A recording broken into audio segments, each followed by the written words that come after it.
that's such like, I know Revelation talks about being lukewarm and like, 1 foot in, 1 foot out. And like, it took me, I guess, that low point in my life to realize that like, man, like I'm not living right. Like this is not what the Lord wants for me.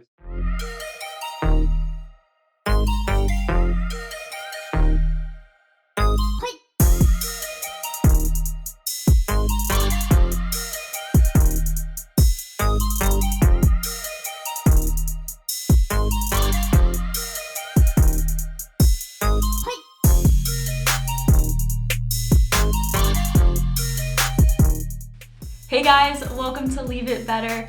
With us being over a month into the new year, the spring semester launching, and so many Southern Miss athletic teams opening up their season, we thought it was about time to kick off season 2 of Leave It Better. We have a great lineup of guests for you guys this semester, and to start things off, we have Sean Tweedy on the show. Sean, how are you doing? I'm doing awesome. I'm excited to be here. This is going to be great. Yeah, I'm excited that we get to talk to you before you guys start baseball season here soon. You have upwards of 4 games a week. I don't know how you guys do all that with school and work and everything. It's crazy. But this is your 5th year on the Southern Miss baseball team. You've been a part of so many championships, conference wins, conference tournaments appearances, and then you're getting your MBA right now. You graduated last spring.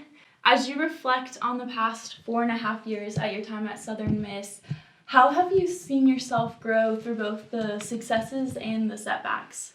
Well, when you mention everything that I did, like it's crazy to think that all this stuff has happened. But I mean, it's gone by so fast, and like I really can't believe it's my 5th year here. Like thinking about like last year was gonna be my last year, but now here I am in the last semester of my 5th year, and like it's gone by even quicker than I could have imagined. But it's been awesome so far. A lot of highs and lows, definitely. But I mean, winning conference championships and stuff like that, I mean, it's been amazing to be at this school for as long as I've been, so it's been great. Mm-hmm. As you do look back at everything, I know you mentioned like challenges, obviously, personal life, baseball, all of that combined. What have been some like highs and lows for you? Yeah, well, I mean, to start off great, being a freshman here, like had a chance to be on the regional like team that hosted. It was like I think the first time in school history. We hosted in 2016 season, maybe 2017 season at our place. It was a great, awesome experience. Had a great freshman year. Got to play a little bit, get my feet wet. And then my sophomore year hit, and it kind of just things didn't go my way. I didn't really progress as much as I wanted to. A couple arm injuries here and there. And then I guess really the low of my career was really a kind of a step back. Like I really had to rethink what I was doing.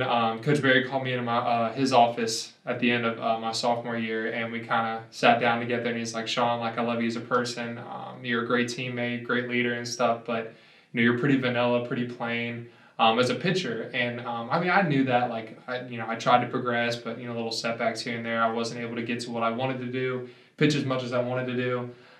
So all that, it kind of led to Coach Barry giving me hey, we're probably not going to have a spot for you next year. Like you probably need to find another place to go play.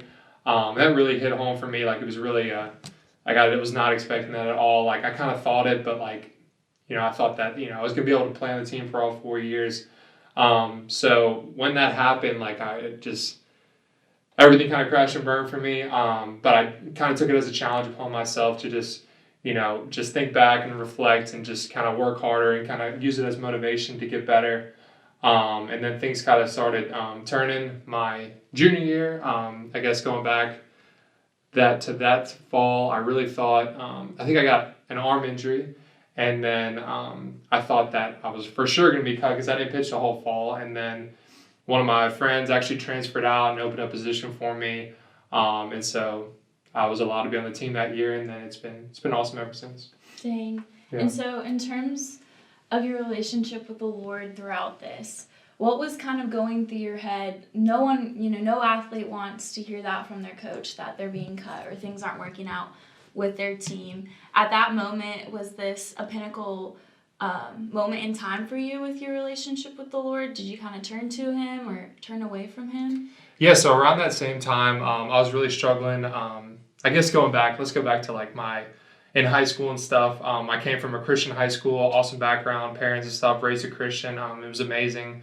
I really loved my high school, but they kind of really forced the Bible and Jesus down my throat, and I was a Christian for sure, and I knew that.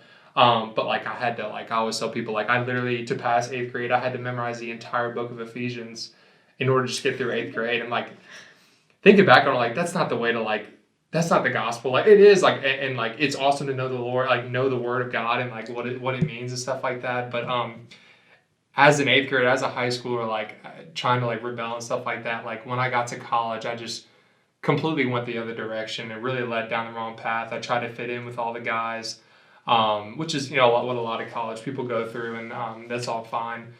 But it really led me down a path of like a lot of anger and frustration and just things not going my way, and I was confused. And so when I kind of like got cut, so to speak, I really had to like take a step back. And one of these things, like I always tell in my testimony, like I also lead a Bible study on Thursday nights with the team, and by then it was Jared Wright. I know you know Jared. A couple years ago, he led it, and it was at my house. And like thinking back, like that same group of people that was sitting in my living room, like we're trying to read the Word and stuff like that and get closer to Jesus.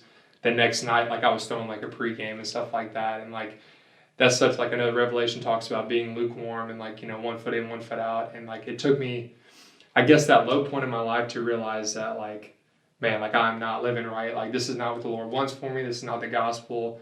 If I'm trying to be a leader on the team and like lead a Bible study, and like see the way Jared like holds himself and stuff like that, like that's not what being a Christian really means. So it was a lot for me at that time. Yeah. Did you just step into the leadership role of leading the team Bible study? Was it last year or this year? Okay, so last year was kind of my first year of leading the Bible study by myself. Me and Jared kind of led it. The year before that, my junior year, was really when I kind of rededicated myself to the Lord. But that's been an awesome experience leading the Bible study. Like we really have like a great group of guys, like really 10 or 15 guys a week come, and like we usually watch Thursday night football, and it's a great way to like have time. We turn the TV off and we just get in the Word and stuff like that. But it's an awesome time to just take a step back with everything going around in our lives and stuff, and being so busy, to really just learn about God. Yeah, that's great. Yeah, it's awesome. And then, so flashback to almost a year ago, and you used 4 years of eligibility, so you thought after your season was canceled with the pandemic and everything that you were done basically with baseball, and then the NCAA comes out and you're granted an extra year. And so now so many athletes are in your shoes, what you were in, and making the decision of, do I return to play? If they're not making that decision, they're making other big life choices like job opportunities or choosing their major or something like that. What advice do you have for them having been in their position? I would definitely go back and play another year. I don't regret a thing. I mean, you have the rest of your life to work, and honestly, it shouldn't even be a second thought. Like, you should play as many years as you can. If I were given a 6 year, I would totally take it. Because you'll never get a chance to play in front of a crowd, in front of college baseball again. Like I know I'm probably not going to, get drafted or anything like that next year. So playing this one last year of baseball, like having an opportunity to go to grad school, like I'm in grad school now. So I finished my undergrad, finished all 4 years of eligibility, and then the Lord was like, here you go, like make the most of it. So, I mean, it's another year to pour into the guys, another year to get involved. Win a conference championship, you name it. So all roads lead to embracing every moment and playing another year. So I can't wait. That. Yeah, I love how you look at it as a moment or another year to, lead other people to the Lord and create an environment such as Team Bible Study where people can grow in their relationship. That's so awesome. And so final question for you, how are you aiming to leave not only your team in this campus, but also the community of Hattiesburg better than you found it? So I guess but one thing that I really learned like this past year is like how much like influence we have over like Hattiesburg, like not just not the baseball team, but like all college athletes on campus and stuff. And I mean, it's such an awesome opportunity. Like leading by example is one of the most important things. It did take me a long time to realize that how lukewarm I was and like how I had to rededicate my life to the Lord and really just pour into these guys. But it definitely gives me another year to just lead by example, like I said, and just make the most of it. Yeah, and I know you're involved in a youth group here at a local church and stuff like that, so I know your influence on those kids just has to be tremendous in their lives to see someone like they want to be like also lead an example as a Christian. So that's Yeah, awesome. definitely get involved. Venture Church has been the most amazing thing for me. I got Timmy Runke. Thank you so much for everything you've done for me, bro. He's been an awesome mentor for me. Really helped me get my life back on track. But yeah, I've actually lead high school Bible study with some sophomore guys, and then Bible study with our team, and then college house church on Wednesdays. That's been awesome as well. Shout out Russ. He's been doing a great job there. But I mean, yeah, just getting involved as much as you can in the church, just leaving your impact, and wherever you go, it'll take you for miles for the rest of your life. So yeah, it's been great. Thanks so much, and good luck with your final semester of baseball in school. Thank you. You too. Thank you.